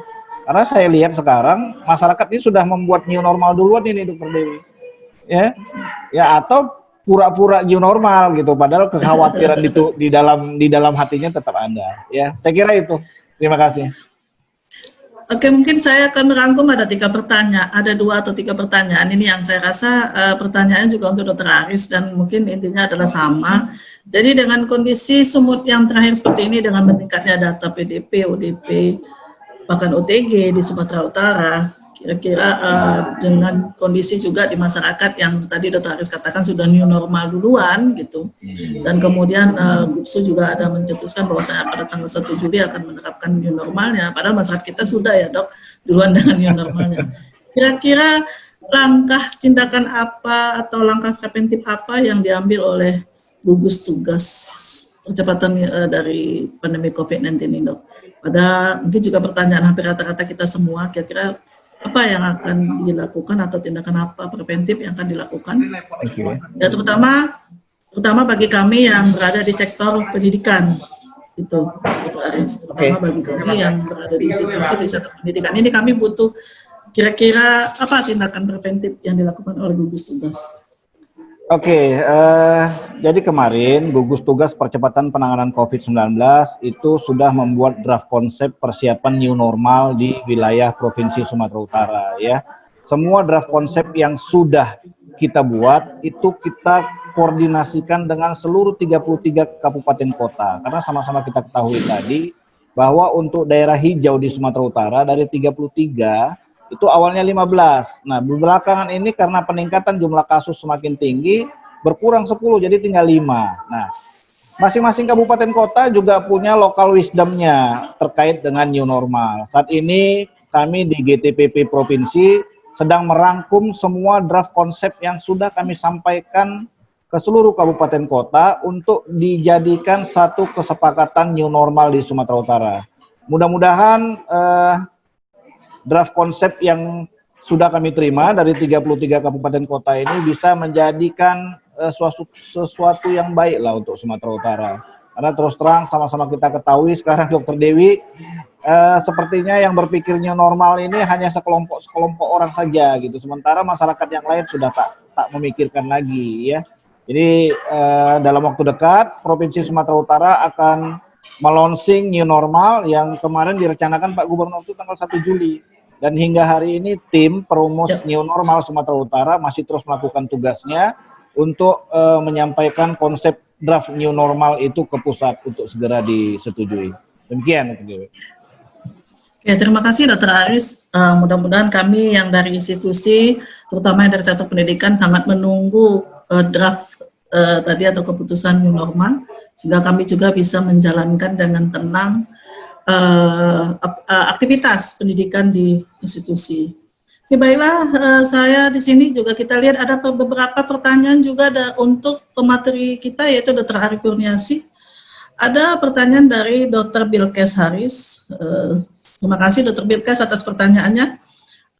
Beliau mempertanyakan bagaimana menegakkan diagnosa COVID pada anak yang orang tuanya sendiri juga belum terdeteksi COVID-nya. Apakah ada gejala klinis yang khas pada pasien anak dengan terdeteksi COVID? Apakah pernah dijumpai kelainan di kulit pada pasien COVID pada anak? Silakan Dr. Ari.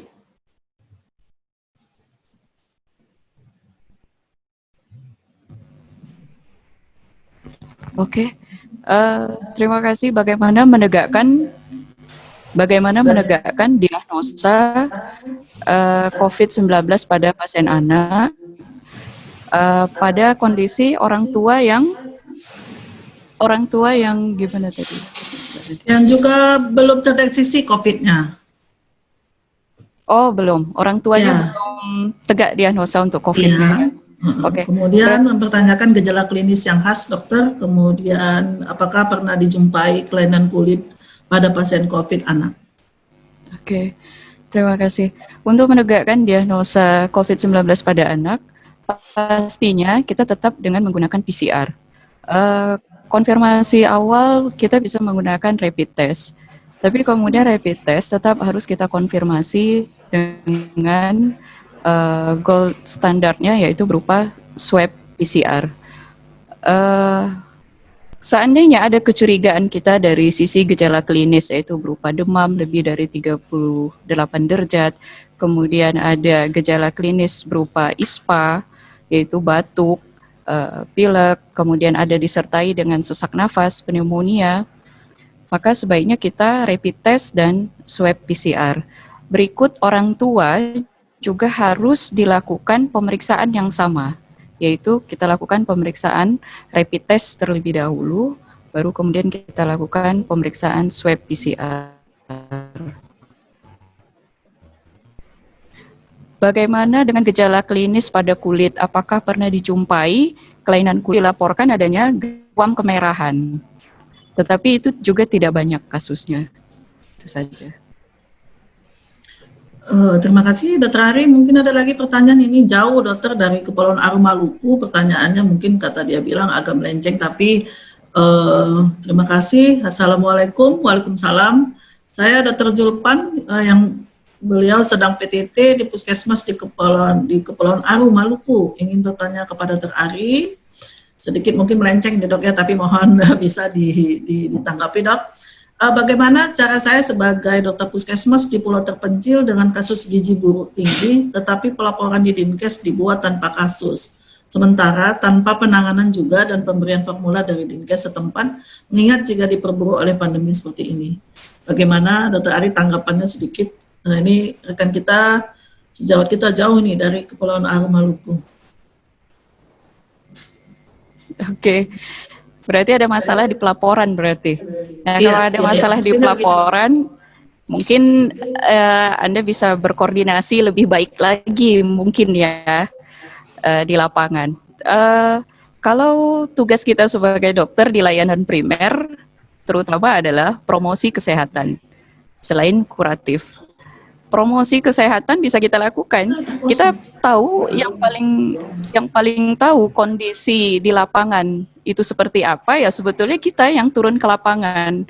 Jadi sekalipun pendataan ke dinas kesehatan masih memiliki masalah, sebaiknya kita ke masyarakat tetap harus promosi kesehatan mengenai gizi buruk itu tetap harus kita lakukan. Begitu. Kalau mengenai formula-formula yang tidak turun dari dinas kesehatan untuk masyarakat, mungkin kita bisa menghimpun dana dari masyarakat untuk kemudian bisa kita salurkan kepada anak-anak yang memang membutuhkan formula-formula khusus tersebut. Jadi sebetulnya kalau ditanyakan masalah pelaporan itu ya sebetulnya tergantung dari koordinasi ya, saya rasa begitu. Tapi kalau mengenai tugas kita sebagai dokter tetap harus promosi kesehatan mengenai gizi buruk, pencegahan gizi buruk. Tantangan ke depan di era pandemi COVID-19 ini seperti yang dijelaskan tadi bahwa anak dengan gizi buruk, anak dengan daya tahan tubuhnya juga sangat lemah sekali sehingga sangat mudah untuk terserang penyakit COVID-19 ini dan mudah untuk terjadi kondisi yang kritis bahkan kematian. Terima kasih. Ya, terima kasih atas tanggapannya. Mungkin Dr. Julpan mungkin bisa langsung nanti berdiskusi ya dengan Dr. Ari Kurniasi. Oke, kemudian ada pertanyaan lagi nih Dr. Ari. Sepertinya Dr. Ari agak banyak pertanyaan ya, sedikit dari peserta webinar. Ini juga ada dari Dr. Indra Janis juga, dan kemudian ada juga, ya mungkin saya juga sedikit juga mempertanyakan bagaimana anak-anak yang akan melakukan imunisasi dengan jadwalnya itu apakah tetap dilanjutkan sesuai dengan jadwal imunisasi, di mana kan sekarang juga ibu-ibu itu takut membawa anaknya untuk imunisasi ke dokter. Dan satu lagi, dengan takutnya ibu-ibu membawa anaknya bawa anak berobat ke rumah sakit atau ke dokter anak, apakah ini tidak membuat juga tersembunyinya data pasien COVID pada anak? Terima kasih Dr. Ari. Oke, terima kasih Dr. Dewi. Bagaimana, apakah imunisasi tetap dijalankan atau tidak? Dari penjelasan materi saya tadi bahwa untuk anak yang berusia di bawah 18 bulan, jangan ditunda, tetap harus lakukan imunisasi. Cari tempat yang memang sudah memodifikasi tempat layanan kesehatannya itu dengan cara-cara seperti yang sudah saya jelaskan tadi. Yaitu seperti ruang tunggu yang sebaiknya di ruang dengan ventilasi terbuka, dengan jarak satu pasien ke pasien lain itu 1 meter, bahkan tidak perlu lagi kita menunggu. Jadi kita registrasi itu melalui online.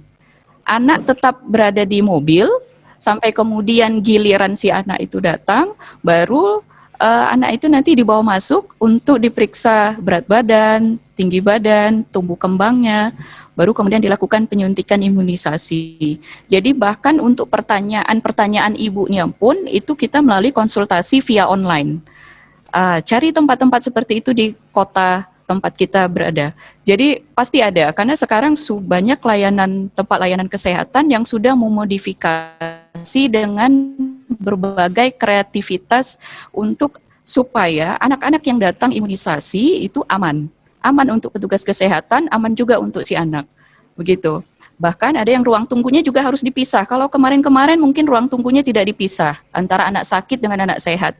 Kalau sekarang itu sudah harus dimodifikasi bahwa untuk imunisasi itu khusus ruangannya. Tidak boleh bercampur dengan anak yang sakit.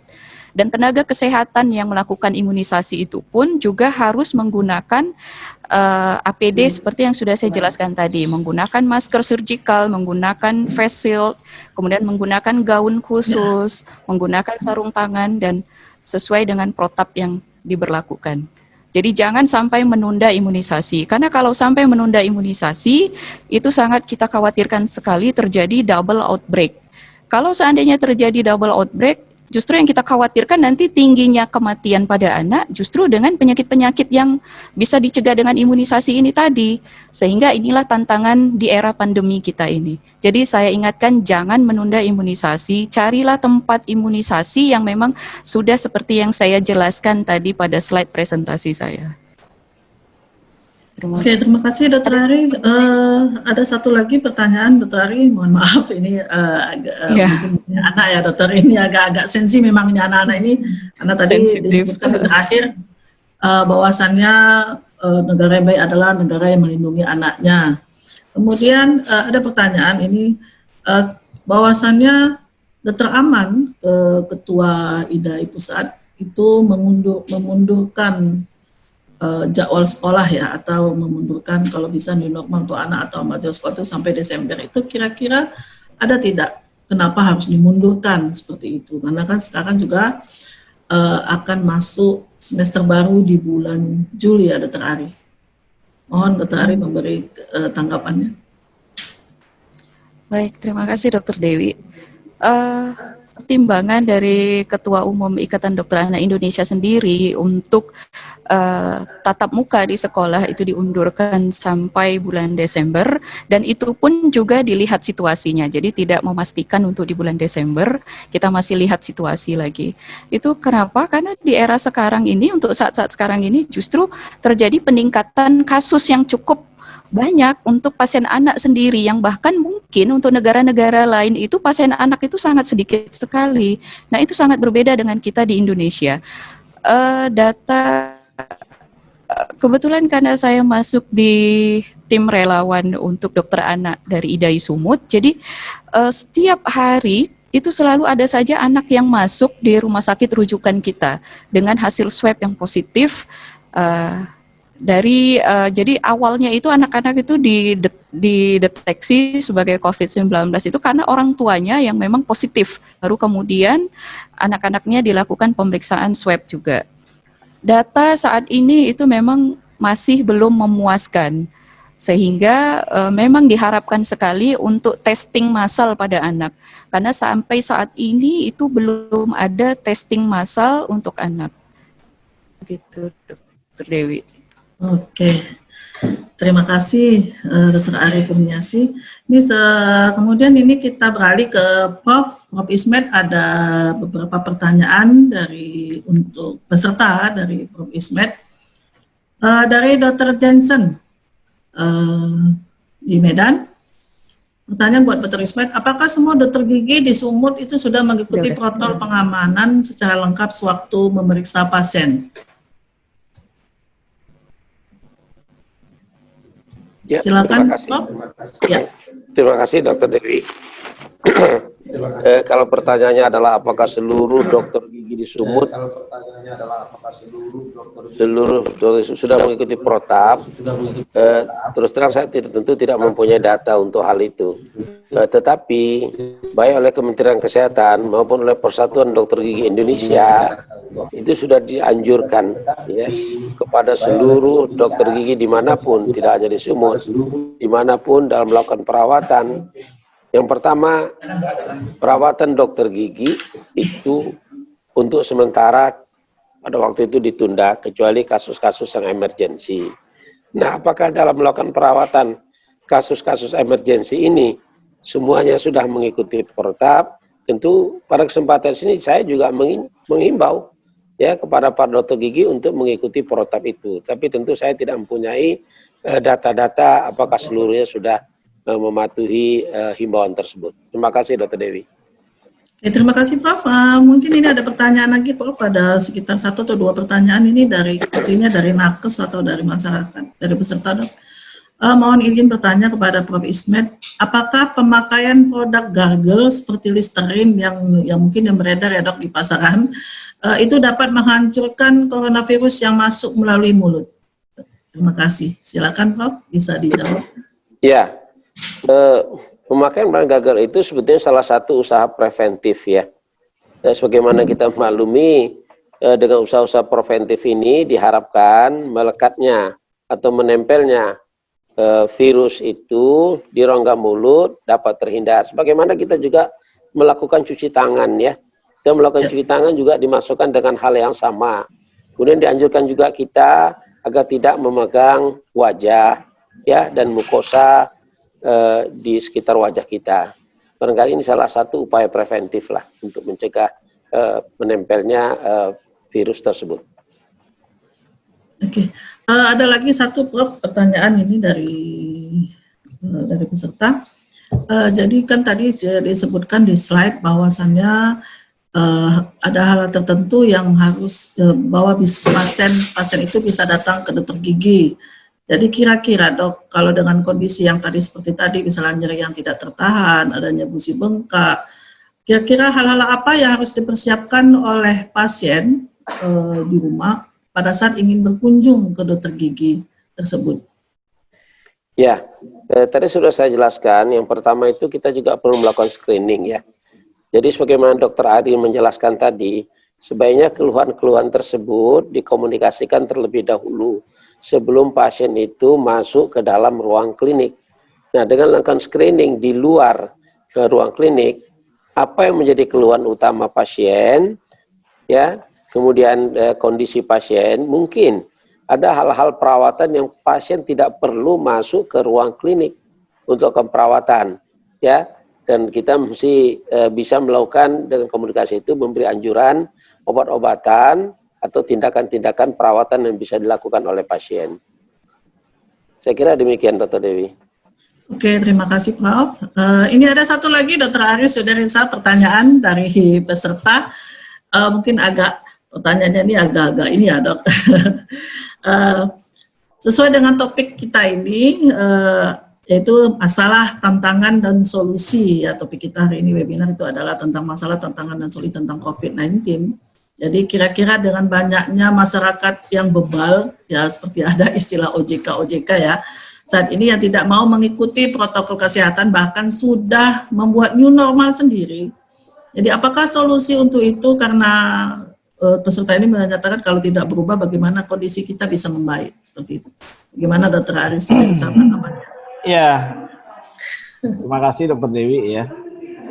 Ya, seperti yang saya sampaikan tadi, memang saat ini kalau kita melihat masyarakat kita, ini sudah membuat new normal sendiri ya. Atau bahkan sebagian tidak menganggap COVID ini ada gitu. Ya, malah kayaknya kalau yang saya lihat saat ini, mereka berpikir COVID ini adalah sesuatu yang dibuat-buat gitu. Padahal kenyataan dan secara medis kita sudah sering sampaikan fakta-fakta sesuai dengan fakta medis bahwa COVID ini sesuai kayak yang disampaikan Dr. Ari tadi adalah memang penyakit yang baru, ya, penyakit yang baru lebih kurang 6 bulan yang lalu yang masuk ke Indonesia. Tapi itulah masyarakat kita. Mereka kalau kita tanya kenapa seperti itu, ya kami juga mau hidup, kami juga mau makan, kami mau yang lain-lain. Bahkan pernah kita baca di media-media cetak itu ada orang yang tidak percaya kalau COVID itu ada dan corona itu mau dimakan gitu. Mana sih corona itu biar kita makan gitu ya.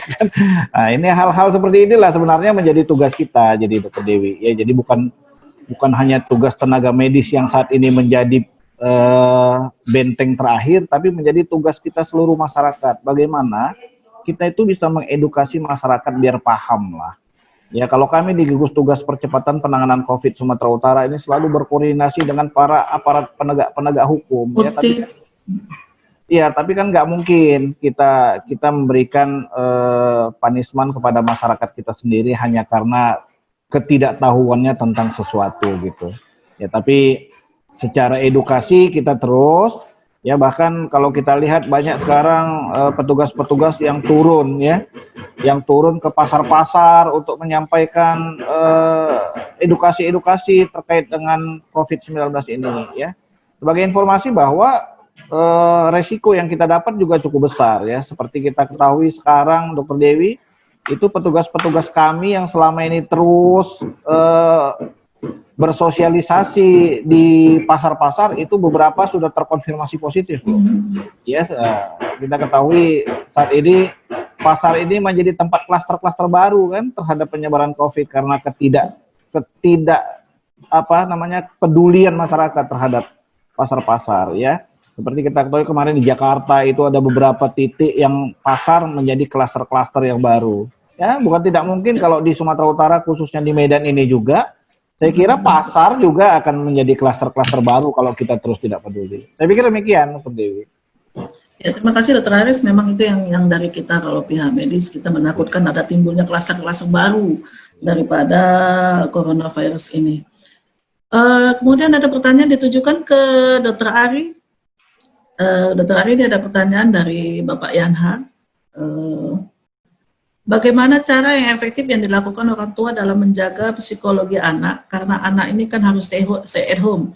Ya kita pasti anak-anak kita sendiri aja udah 3 bulan di rumah, 4 bulan di rumah, selalu bilang pusing, pening, gitu, bosan. Ya mungkin apa kira-kira masukan dari Dr. Ari, tanggapan bagaimana tindakan kita sebagai orang tua untuk menjaga psikologi anak ini? Silakan Dr. Ari.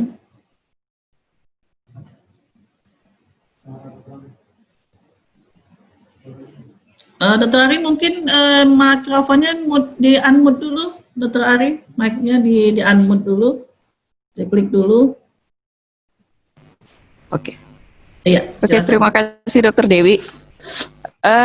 Sebetulnya tantangan ke depan kita juga di era pandemi COVID-19 ini, karena kita memang membatasi ruang gerak anak, tantangan berikutnya adalah kebosanan pada anak.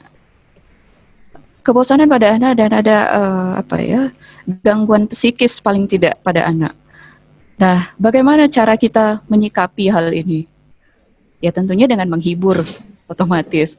Nah, menghiburnya dengan bagaimana? Ya dengan cara bisa kita bawa mungkin jalan-jalan dengan mobil, mungkin keliling-keliling kota, tapi jangan